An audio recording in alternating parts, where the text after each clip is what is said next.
Morning. അപ്പോൾ ഇന്നത്തെ vlog നമുക്ക് കണ്ടാലോ. ഇതാ നമുക്ക് അടുപ്പൊക്കെ കത്തിക്കാൻ സെറ്റാക്കാം. ചോറിന് വെള്ളം വെക്കണം. അപ്പോൾ ചോറിന് വെള്ളം വെക്കാം.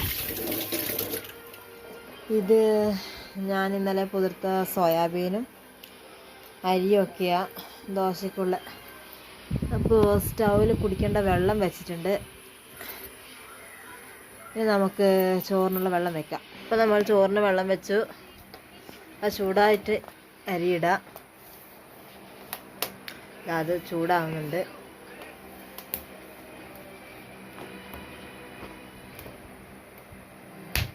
തിളച്ചു.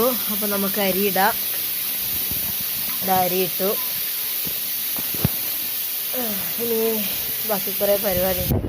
അപ്പോൾ അത് നമുക്ക് ചെയ്യാം. പരിപാടി വരയ്ക്കുള്ളത് നോക്കാം. ഒരു ഉരുളക്കിഴങ്ങും മഞ്ഞൾപ്പൊടിയും ഉപ്പും 2 കഷ്ണം പച്ചമുളകും മുറിച്ചിട്ട് ആവശ്യത്തിന് വെള്ളം വെച്ച് നമുക്ക് ചെറുപയർ വേവിക്കാൻ വെക്കാം.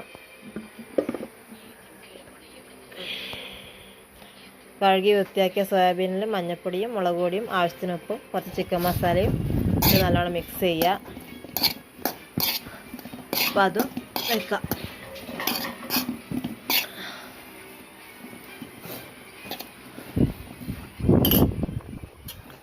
നമ്മൾ സോയാബീൻ ഏകദേശം റെഡി ആയിട്ടുണ്ട്. നല്ല മുരിഞ്ഞ് വന്നിട്ടുണ്ട്. ഇനി നമുക്ക് നമ്മുടെ കറീൻ്റെ നോക്കാം. അതാ ചെറുപയർ നല്ലോണം വെന്ത് വന്നിട്ടുണ്ട്. ഇനി ഇതിലേക്ക് അരപ്പൊഴിക്കാം. അരപ്പൊക്കെ ഒഴിച്ച് റെഡി ആക്കിയിട്ടുണ്ട്.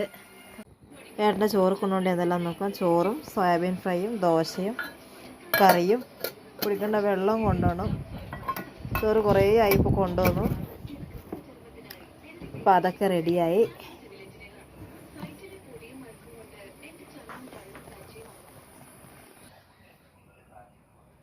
ദോശ നേരത്തെ ചുടിഞ്ഞൊന്നും എടുക്കാൻ കഴിയില്ല. ഭയങ്കര തിരക്കാണ്. അപ്പോഴൊക്കെ പേട്ട പോയപ്പോഴാണ് ഞാൻ ദോശ ഇടുന്ന വീഡിയോ എടുത്തത്.